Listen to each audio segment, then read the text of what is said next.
오늘 본문의 말씀은 듣는 믿음이라는 주제의 세 번째 그 마음의 원리를 우리에게 가르치고 있는 말씀입니다. 8장에 있는 말씀에 보시면 네 가지 땅에 대한 비유가 있어요. 그래서 15절에 있는 말씀에 보면 8장 15절 말씀을 듣고 지키어 이렇게 돼 있죠. 그리고 18절에 있는 말씀은 너희가 어떻게 들을까 이렇게 돼 있어요. 그리고 오늘 우리가 읽은 본문의 말씀 21절은 말씀을 듣고 이렇게 돼 있습니다. 그러니까 듣고 이게 다 말씀을 듣는 것에 대한 이야기를 하고 있다는 거예요. 그래서 첫 번째는 이 좋은 땅에 관한 것은 여러분 말씀을 우리가 함께 나눴죠. 뭐 하는 거냐면 이 착하고 좋은 마음, 이 착하고 좋은 마음이라는 거는 착하다는 게 내가 들을 수 있도록 먼저 마음을 낮추고 좋은 것이라는 거는 모든 것으로 다 받아들이겠다 이런 뜻이에요. 그래서 착하고 좋은 마음을 낮추고 좋은 주의 말씀을 모두 받아들이겠다. 이게 착하고 좋은 마음이었죠. 그래서 듣는 마음의 태도를 말하고 있습니다. 그 태도는 뭐냐면 인내하는 거예요. 말씀을 착하고 좋은 마음으로 말씀을 가지고 인내하고 기다리겠다. 이렇게 되는 거죠. 그래서 말씀을 입과 마음의 자리에 두기를 작정하고 말씀이 될 때까지, 말씀이 육신이 될 때까지 그걸 이겨내는 그런 태도를 말하고 있습니다. 그런데 그게 쉽지가 않아요. 쉽지 않으니까 두 번째 비유로 말씀하신 게 등불의 비유였어요. 그 두 번째 비유의 등불은 결론적으로 18절에 너희가 어떻게 들을까 스스로 삼가라 이렇게 되어 있습니다. 어떻게 들을까 스스로 삼가라 이 말씀은 우리가 사건을 만날 때마다 상황을 만날 때마다 사람을 만날 때마다 상황과 사건과 사람을 보는 게 아니고 그 말씀을 가지고 나를 들여다보라는 거예요. 그러니까 말씀은 나를 고치는 거지 상황을 바꾸려고 하거나 사건을 바꾸려고 하거나 사람을 바꾸는 게 아니에요. 다 나를 향한 말씀이에요.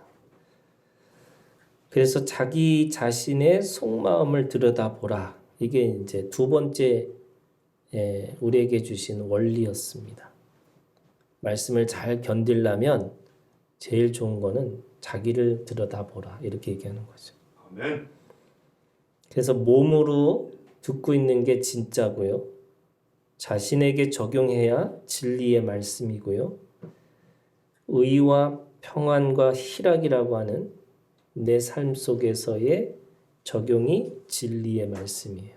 이게 자꾸 이 말씀을 통해서 어떤 걸 들여다봐야 되는지 보라는 거예요. 그리고 오늘 세 번째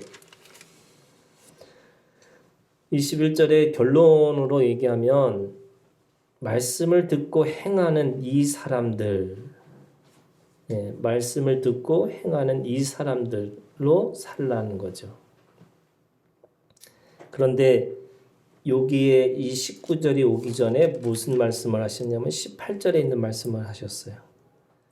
이게 이제 부익부 빈익빈이라고 하는 누구든지 있는 자는 받겠고 더 받는다는 거죠. 없는 자는 그 있는 줄로 아는 것까지도 빼앗기리라. 더 빼앗긴다는 거죠.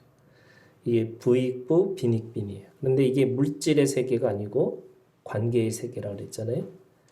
그럼 관계의 세계가 되면 어떤 일이 벌어지냐면 이 19절부터 21절까지 새로운 개념의 관계들이 보이기 시작한다는 거예요.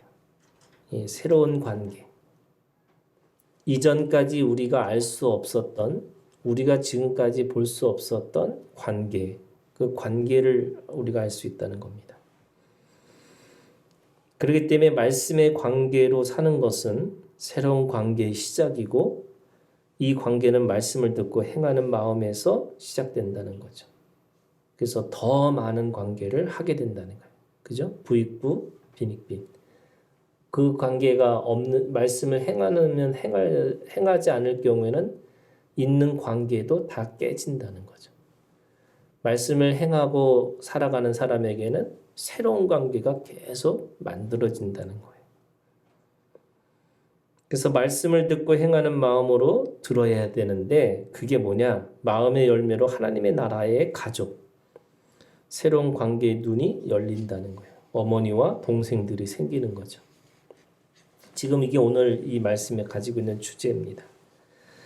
오늘 말씀에 보면 예수님의 어머니와 그 동생들이 주님을 찾아왔습니다. 하지만 무리들이 너무 많았기 때문에 쉽게 주님께 접근할 수가 없었어요. 그랬더니 한 사람이 주님께 알렸죠. 당신의 어머니와 동생들이 당신을 보려고 밖에 서 있나이다. 그때 주님이 말씀하신 거예요. 내 어머니와 내 동생들은 곧 하나님의 말씀을 듣고 행하는 이 사람들이다. 이렇게 얘기하고 있는 거죠. 아멘. 주님의 가족들이 왜 찾아왔을까? 오늘 누가복음에서는 정확하게 그 답은 없어요. 그런데 똑같은 말씀이 마가복음 3장 31절부터 35절에 있는 말씀에 나와요. 이 마가복음 3장 31절에 보면은 조금 더 길게 그 사건에 대해서 설명하고 있죠. 그런데 오늘 이 마가복음 3장 30절에 보면 이 어머니와 동생들이 왜 왔는지를 짐작할 수 있는 말씀이 있어요. 그게 뭐냐면 이는 그들이 말하기를 더러운 귀신이 들렸다 함이로라 이렇게 돼 있어요. 귀신이 들렸다. 이게 미쳤다는 거죠. 그러니까 예수님이 소문이 난 거예요. 뭐라 그러냐면 너무나 하나님을 사랑한 나머지 미쳤구나. 미쳤다는 얘기를 듣고 나니까 그때에 이렇게 이 마가복음 3장 31절에 뭐라 하냐면 그때에 이렇게 시작해요. 그러니까 미쳤다는 소리를 듣고 귀신 들렸다라고 하니까 그때에 하고 걱정하는 마음으로 지금 어머니와 동생들이 온 거죠. 그러면서 마가복음 3장 30절에서는요. 더 기가 막힌 말씀을 합니다. 이 어떻게 보면 쐐기를 박는 말씀처럼 하는데 우리 누가복음에는 그 말씀이 안 나와요. 왜냐하면 누가복음에 가지고 있는 주제와 마가복음이 가지고 있는 주제가 조금 다르기 때문에 그래요. 마가복음 3장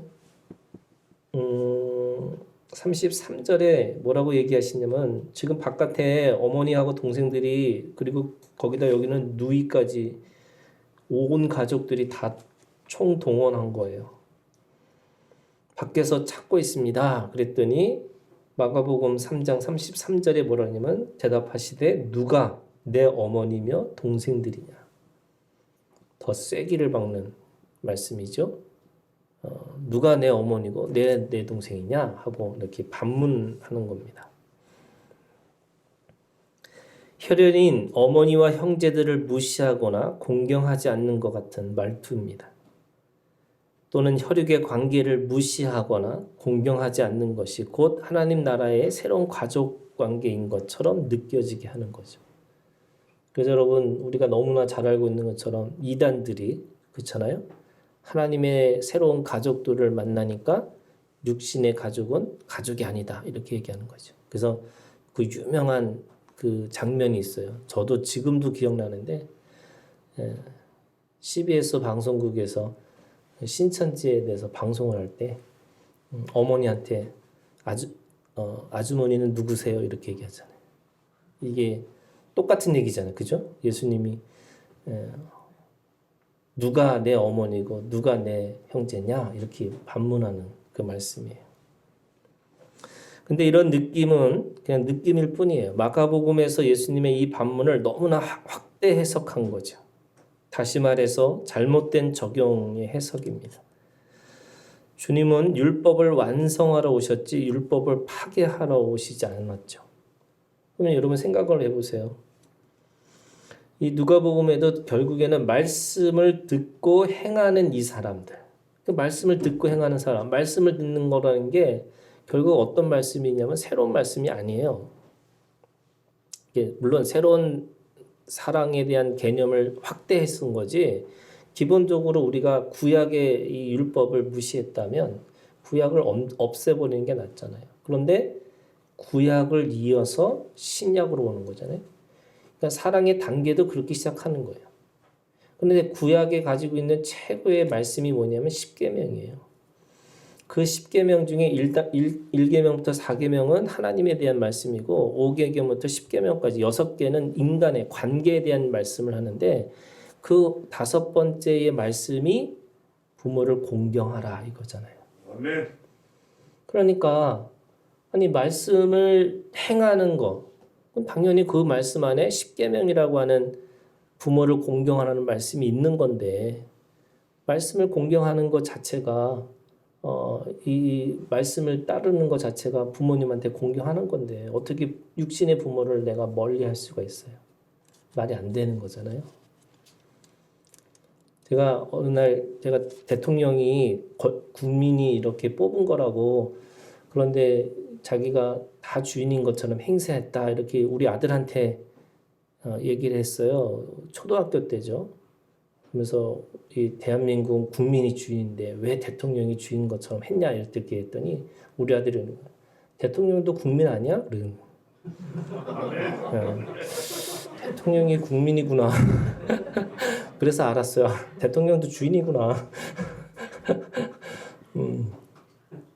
그러니까 그런 거예요. 아니 우리가 말씀을 공경하고 말씀을 행하라 이렇게 해놓고는 나는 육신의 부모는 몰라 하고 영적인 뭐 관계만 따라가는 거. 이것도 사실은 잘못된 해석이죠.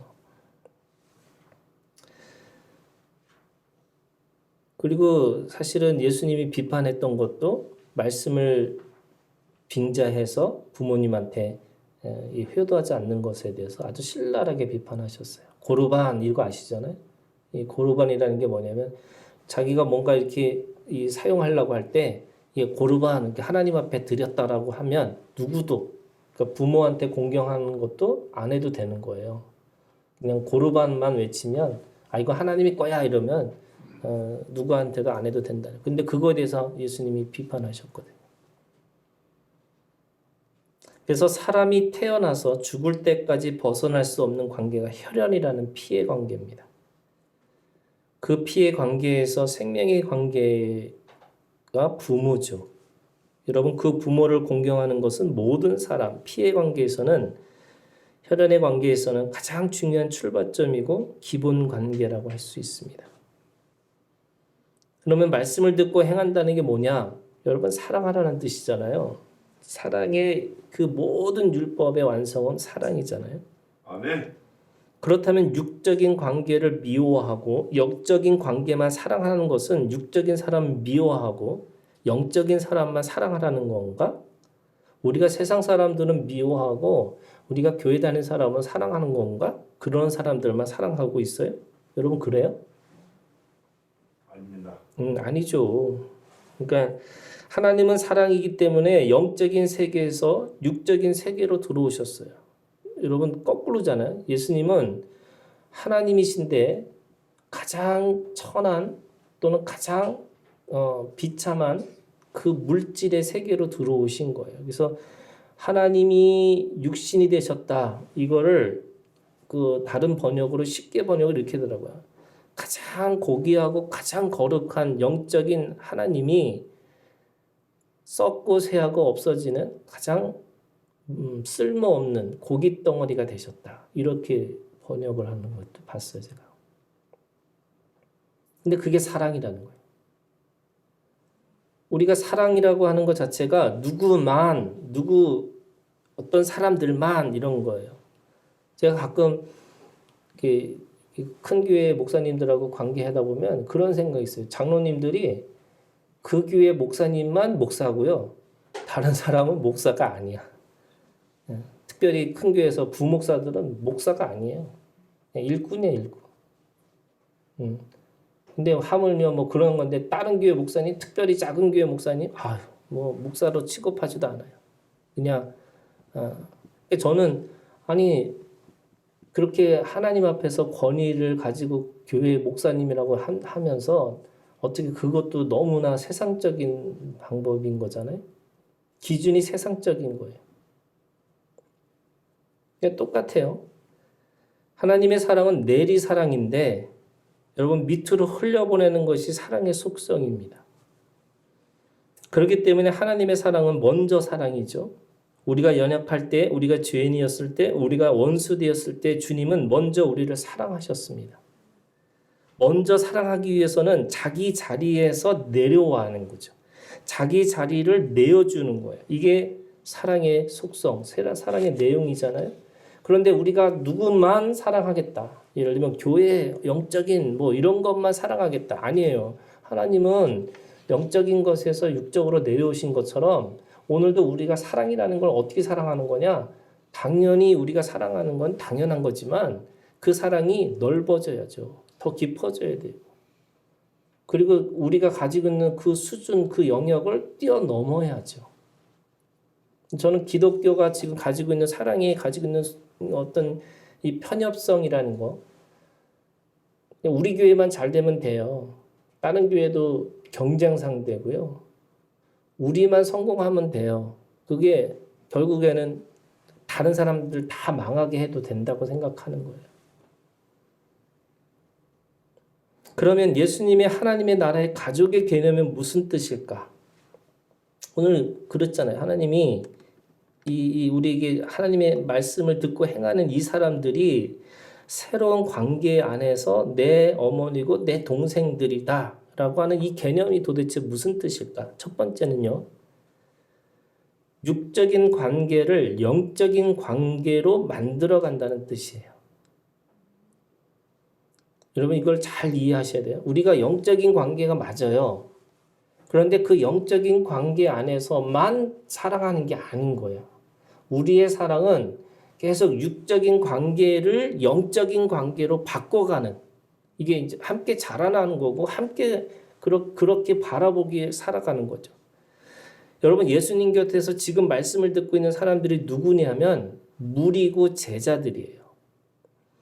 그들도 예수님의 어머니와 형제들처럼 주님이 누구이신지를 정확하게 몰라요. 여러분 그들이 그 어머니와 형제들보다 조금 더 낫기 때문에 이 사람들이 내 어머니고 내 형제들이다 이렇게 말씀하신 게 아닌 거예요. 이 사람들도 똑같이 그걸 어떻게 알아요? 우리는 이미 역사를 알잖아요. 베드로가 얼마나 찌질하고 유다가 얼마나 포악하고 그렇잖아요. 그리고 사람들이 얼마나 이 십자가의 죽음에 대해서 얼마나 두려워했는지 우리가 너무나 잘 알고 있어요. 이 무리들이 어떻게 변했는지 우리가 너무나 잘 알아요. 그런데 예수님은 뭐라고 말씀하시냐면 이 하나님의 말씀을 듣고 행하는 사람들 이렇게 안 하셨어요. 뭐라고 그러셨어요? 뭐라고 그랬어요?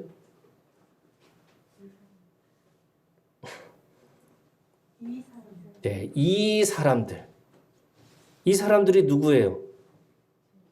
지금 무리들과 제자들이에요. 듣고 있는 그 사람들이에요.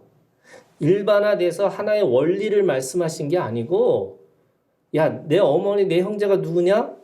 무리들, 제자들, 지금 말씀을 듣고 있는 이 사람들이 내 어머니고 내 형제다라고 얘기하시는 거예요. 아멘. 아니 그 사람들이 말씀을 듣고 행했어요? 제가 가끔 성경 공부하면은 사람들한테 말씀을 다 이게 강의를 한 다음에 자 적용하세요 그러면 아니 듣고 행하지도 않는데 어떻게 적용이 돼요? 이렇게 얘기하는 사람들이 있었어요. 그런 것처럼 똑같아요. 아니 지금 듣기만 했는데 행하지는 않았어요 아직. 네. 행할 때마다 그 사람들 얼마나 그죠? 배신과 배반을 하는 사람들이에요. 그럼에도 불구하고 그들을 향해서 말씀하시는 이유가 뭘까? 하나님 나라라고 하는 것은 어떤 대단한 영적인 관계 안에서 서로 똘똘 뭉쳐서 견고하고 이게 맞죠. 그렇지만 여러분 그런 사람들 그런 교회는 없어요. 없어요. 누가 그랬잖아요. 어떤 무디 목사님한테 그 사람들이 와서 최고로 좋은 교회를 소개시켜 달라고. 그랬더니 무디 목사님이 그렇게 얘기했대요. 최고로 좋은 교회에 없고 있어도 당신이 가는 순간에 그런 교회는 망가질 거라고. 왜요? 이 사람은 가지고 있는 자기가 가지고 있는 기준이 있는 거잖아요. 자기가 원하는 그림이 있어요. 그런데 딱 가는 순간에 무너지는 거예요. 아니 부부도 마음이 안 맞는 경우가 너무 많고 애들은 더 하죠. 그런데 무슨 우리가 영적인 세계에서 막 하나님 앞에서 그렇게 있는데 하나님은 보이지 않는 하나님이고요. 보이지 않는 세계를 바라보면서 사람마다 얼마나 자기가 가지고 있는 생각들이 많겠어요. 그런데 아직은 행한다고 말할 수 없는데도 주님은 그들을 그렇게 대우하고 계세요. 저는 이게 은혜입니다. 아멘.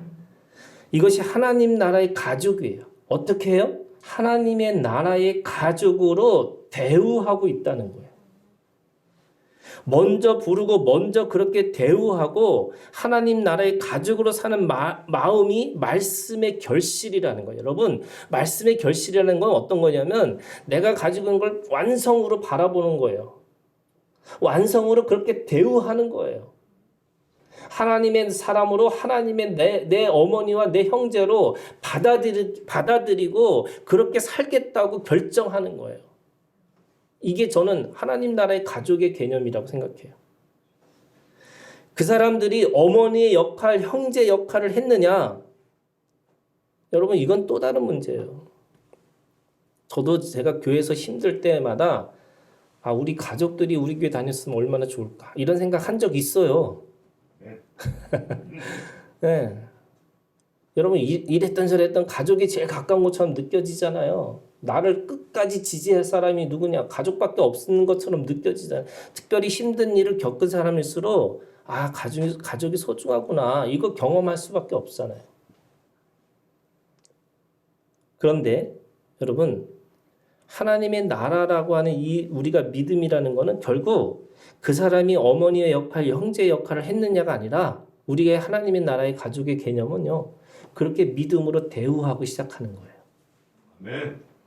하나님의 말씀을 듣고 행할 수 있다고 기대하고 소망하는 사랑의 사람들, 이게 하나님 나라의 가족이에요. 사랑의 사람들로 대우하고 살아가는 거예요. 그런데 왜 그렇게 대우합니까? 여러분 여기에 포인트가 있어요. 여기에 주제가 있어요. 말씀을 듣고 있기 때문에 그래요. 말씀이 언젠가 그 사람한테 그 변화를 줄 것이라고 기대하는 거예요. 여러분 그냥 막연하게 기대하는 게 아니에요. 우리가 여러분 옛날에 그거 들어보셨어요? 고구마 전도 들어보셨어요? 그러니까 쿡쿡 한 번씩 찔러본다는 거예요. 여러분 찔러본다는 게 무슨 뜻인지 아세요? 아무리 드센 사람도요. 아무리 이 고집이 센 사람도요. 내가 너 위해서 기도하고 있어. 아멘. 그러면 무슨 기도가 필요하냐? 나 기도 없다고 막 이래요. 그러다가 어느 사건을 만나고 뭐 힘든 일을 겪으면 누가 제일 먼저 기억이 나냐면 기도해 준다는 사람이 생각나는 거예요. 아멘. 이게 고구마 전도 중에 하나예요. 푹푹 찔러버려. 찔른다는 게 뭐냐면 야 기도해 줄거 내가 기도해 주겠어. 하나님 너 사랑해. 그거 얘기하고 있어요 계속. 그러다가 어느 순간에 그게 기대가 되고 소망이 되는 거잖아요. 아멘. 근데 어떻게 되냐? 하나님 말씀을 듣고 있는 사람이에요. 어떻게 말씀을 듣냐면 내가 말하는 걸로 듣고 있어요 그 사람. 하나님의 말씀을 누구를 통해서 들어요? 나를 통해서 듣고 있는 거예요. 내 삶을 통해서 듣고 있는 거고 내가 하는 행동을 통해서 듣고 있는 거고 내가 지금 말하고 있는 걸 통해서 듣고 있어요. 나는 뭐 해요? 그냥 씨를 뿌리듯이 뿌리는 거냐. 똑같아요. 내가 하나님 앞에서 거듭났다라는 게 혈과 육의 관계를 벗어날 수 있다는 것은 뭐냐면 하나님 앞에 새로운 관계로 우리가 바라보는 그 믿음이 있는 거죠. 그렇게 하기 위해서는 먼저 내가 그렇게 거듭난 사람이 되어야 되는 거예요. 여러분 요한복음에서는 영접하는 자 그 이름을 믿는 자들에게는 하나님의 자녀가 되는 권세를 주셨다 그랬어요. 하나님의 나라의 권세예요. 근데 이는 혈통으로나 육적으로나 사람의 뜻으로 나지 아니하고 오직 하나님께로부터 난 자들. 이게 하나님의 DNA, 하늘의 DNA. 이 하늘의 DNA라고 하는 것을 보고 있는 사람들이 결국에는 하나님의 사람으로 대우하고 살아갈 수 있다는 거죠. 아멘. 그게 두 번째, 여러분. 두 번째는 하나님의 DNA를 가지고 있다라고 하는 믿음. 그게 뭐야? 하나님의 말씀을 듣고 있는 그 사람들을 그렇게 대우할 수 있다는 거예요. 성령이 아니고서는 예수를 주인, 나의 주인이라고 고백할 수 없다 그랬어요.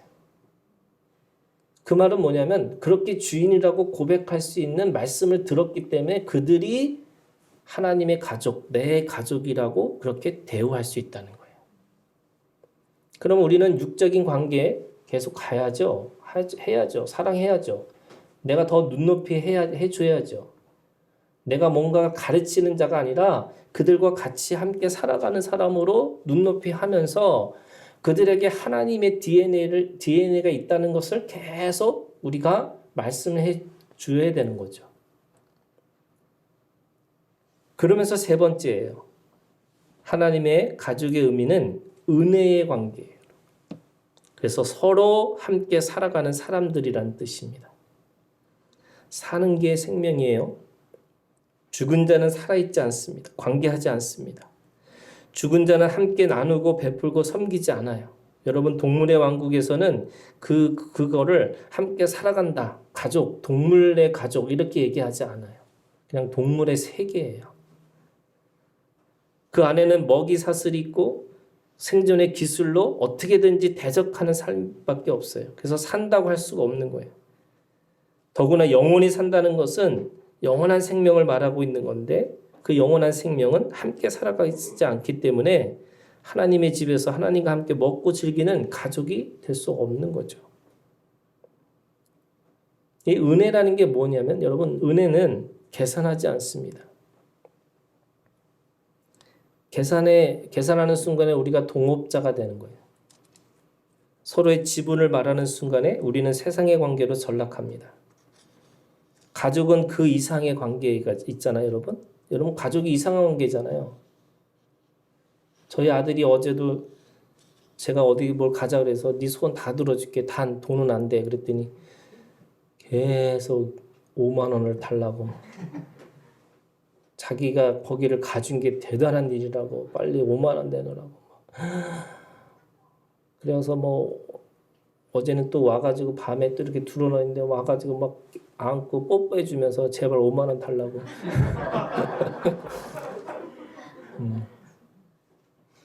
뽀뽀에 5만 원? 이게 말이 되나 여러분? 그래서 2만 원 줬어요. 네. 여러분 이 가족이라는 게 참 이상한 게요. 거기는 계산이 없어요. 여러분 계산 생각해 보세요. 만약에 계산을 한다면 이게 도저히 있을 수 없는 관계잖아요. 두 번째 계량하지 않아요. 이 계량이라는 건 뭐냐면 줄이 있다는 거예요. 기준이 있다는 거거든요.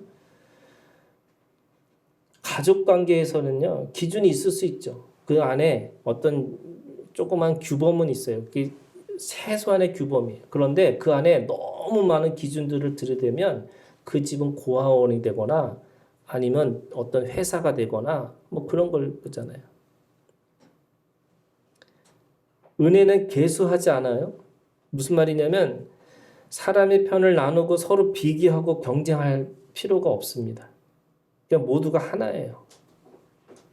특별히 여러분 순서가 있는 것처럼 보이지만 누군가가 약하면 모든 순서를 다 바꿔버려요.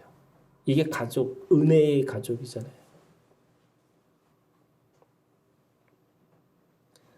저희 딸하고 아들이 그 무슨 게임을 하더라고요. 뭐 짬뽕, 짜장 하면은 둘이 이렇게 외치는 거예요. 이거 둘 중에 하나를 선택하는 거더라고요. 엄마, 아빠 동성으로 다 같이 엄마 이렇게. 예. 엄마가 제일 힘이 센 거잖아요. 근데 만약에 제가 아프거나 제가 힘들어지면 순서가 바뀌어요. 아이가 태어나면 그 아이가 최고로 그 집안에 제일 중요한 아이가 돼요. 모든 스케줄이 모든 기준이 다 그쪽으로 바뀌어요. 아멘. 여러분 힘들고 어려울 때 우리는 가족을 찾잖아요. 부모가 없는 고아와 남편이 없는 과부와 집을 떠난 나그네만이 외롭고 힘들 수밖에 없어요. 계산하지 않고 계량하지 않고 계수하지 않는 공동체, 그것은 가족이잖아요. 이게 모든 사람의 안식처가 됩니다. 예수님은 그 혈연의 가족에서 혈연의 가족이 있다는 거예요. 그걸 무시하거나 그거를 외면하는 게 아니고요.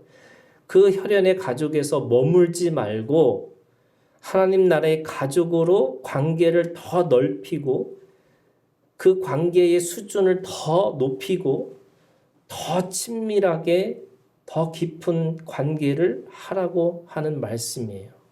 아멘. 근데 이게 뭐냐?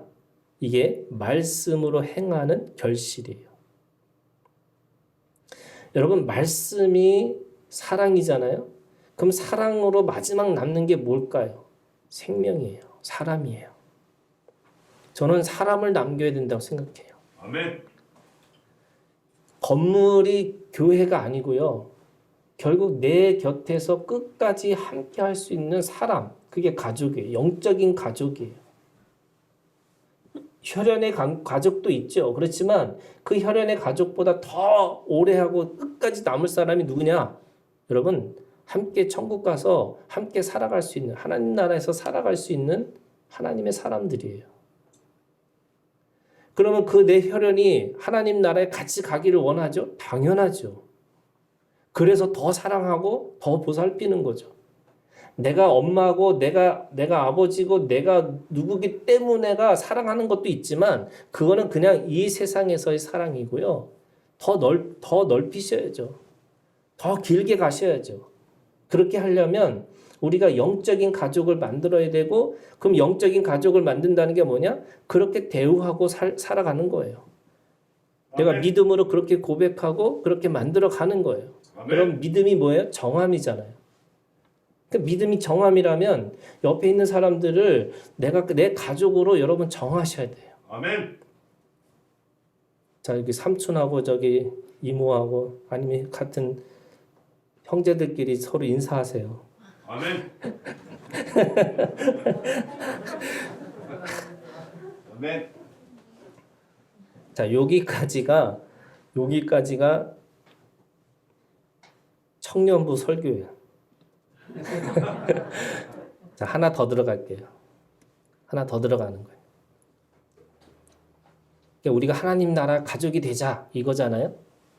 근데 주님은 우리한테 하나 더 하셨어요. 그거는 어떻게 보면 구약의 개념으로도 충분해요. 근데 예수님이 우리 가운데 오신 것은 이걸 하나 더 하시기 위해서 오신 거예요. 하나 더가 뭐냐? 여러분, 하나님의 가족에서 뭐가 되라고 그러냐면 장자가 되라는 거예요. 여러분, 장자가 되셔야 돼요.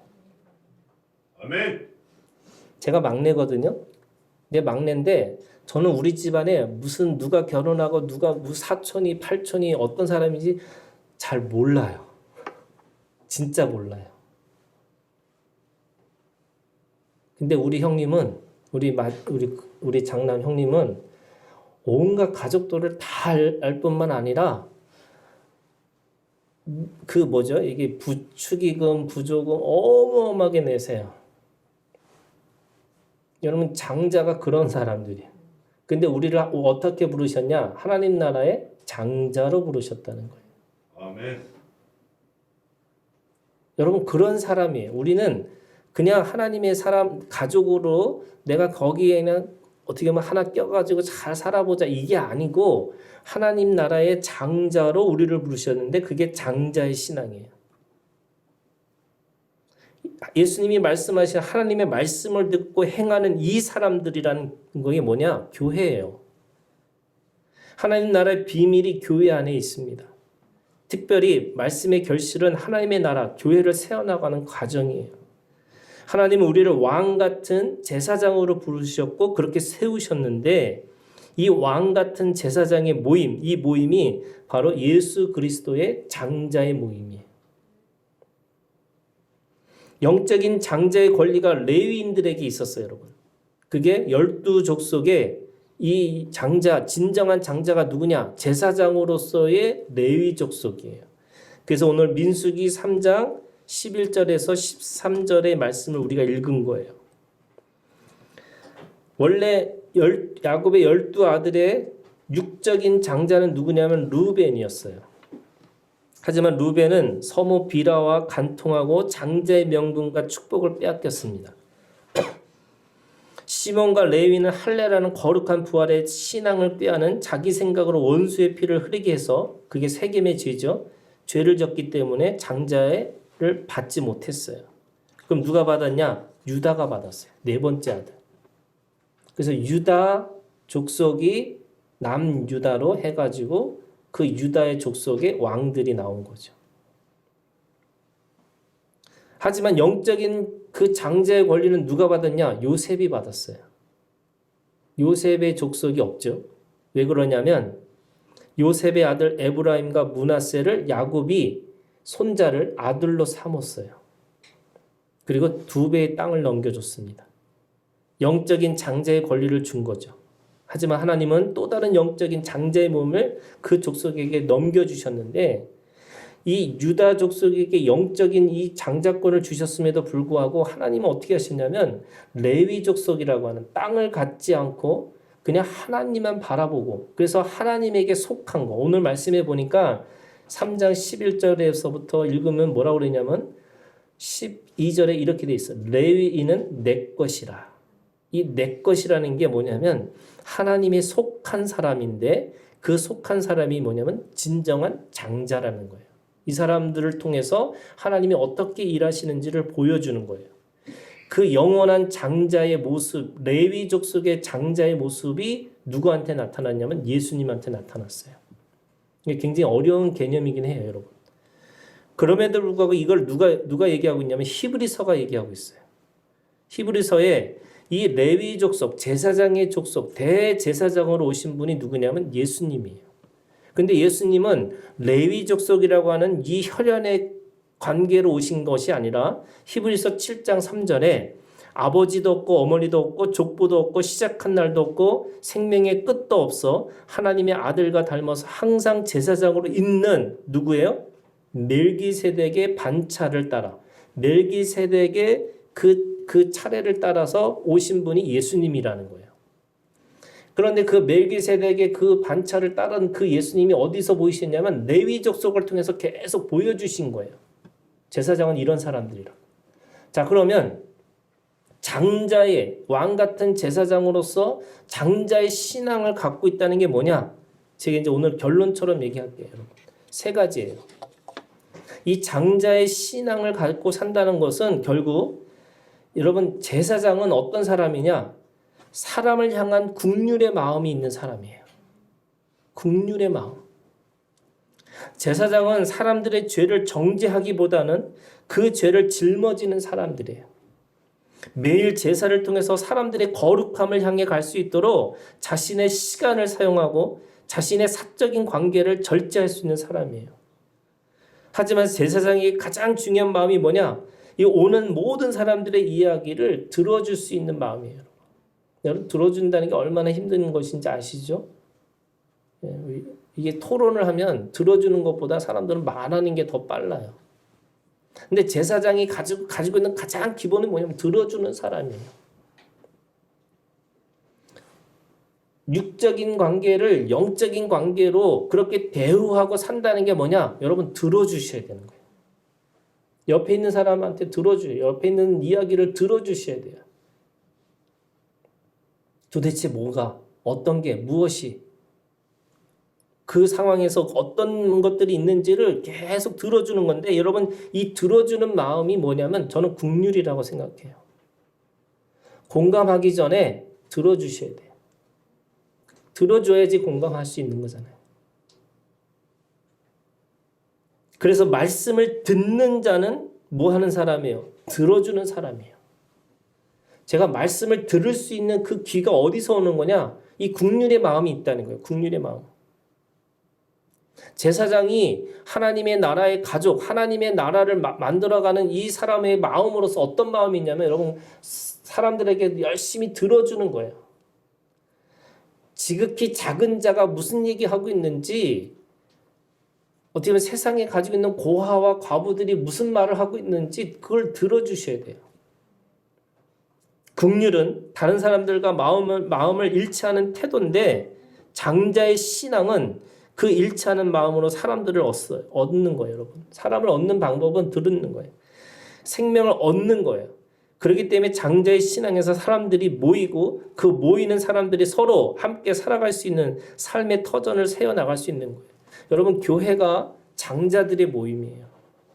그러면 교회가 누군가에게 무언가를 가르치려고 하는 게 아니라 열심히 이 교회 우리가 같이 모여 있는 곳에서 사람들이 야 거기 갔더니 들어주더라.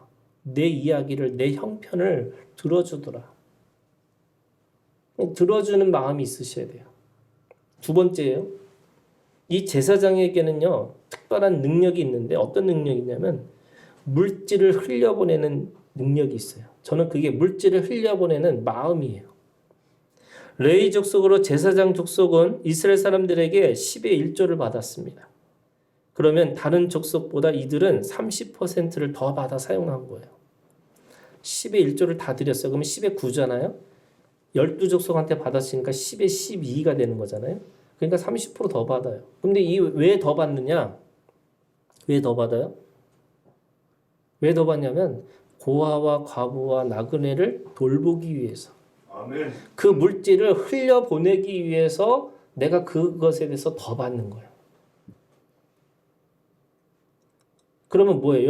여러분들이 제사장이에요. 목사가 제사장 아니에요? 여러분 그걸 아셔야 돼. 모든 사람이 하나님 앞에 제사장으로 부르심을 받았어요. 그럼 여러분들한테 하나님한테 뭐 하셔야 돼요? 30%더 달라고 기도하셔야 돼요. 다른 사람은 요만큼 받는데 하나님 저한테 30%더 주세요. 30%더 줘서 어떻게 해요? 뭐 해요? 흘려보내라고요, 여러분. 아니 흘려보낼 수 없는 나는 30%를 10에 12조를 받아야 되는데 나는 10에 7조밖에 없어. 그러면 30% 마이너스잖아요. 그 보낼 수 있는 게 없는 거예요. 아니 집안도 여러분 그런 거잖아요. 장자가 부자여야 돼. 우리 고승재 자매님 부자 되세요. 장자잖아. 제발. 그래. 부탁을 해. 제발. 그러니까 그 집안이 사는 거예요. 그러면 여러분 하나님 앞에서 하나님의 나라에 정말로 우리 대한민국이 우리 이 열방이 하기 위해서 어떻게 하냐. 하나님 앞에 내가 당당하게 30%더 달라고 기도하셔야 돼요. 아멘. 그래서 흘려보내셔야 돼요. 근데 또 30%더 주니까 또 어떻게 해? 또 사람들이 자기가 먹고 즐기고 그러면서 30%더 달라고 그래? 그럼 또 30% 채워주면 더 달라고 그래? 중요한 건 뭐예요? 여러분 다 드셔야 돼. 재정을 다 드셔야 돼요. 내가 이만큼 쓰고 살겠다고. 그래야지 나누고 베풀고 섬기고 사는 거죠. 있으면 이제는 뭐 바꾸면 여러분 그거 계속 밑빠진 독과 같아요. 막으셔야 돼요. 내가 이만큼 살겠다고 더 잘 먹고 더 하고 더 좋은 집 살겠다 그게 아니잖아요. 여러분 하나님의 나라의 집을 위해서는 저는 그게 맞다고 생각해요. 11조 내는 게 맞냐 안 맞냐 성경적으로 그게 지금 11조가 맞냐 안 맞냐 저는 그렇게 생각하잖아요. 여러분 제가 그런 얘기 한 적이 있어요. 좋은 정치인들을 세우려고 하니까 사람들끼리 같이 저는 이제 술을 안 먹지만 술자리에 가서 같이 앉아 있었어요. 그랬더니 뭐라고 그러냐면 그분들이 그러는 거예요. 우리가 어떤 사람을 세우기 위해서 우리가 10의 1조를 하자고. 십시일반하자고.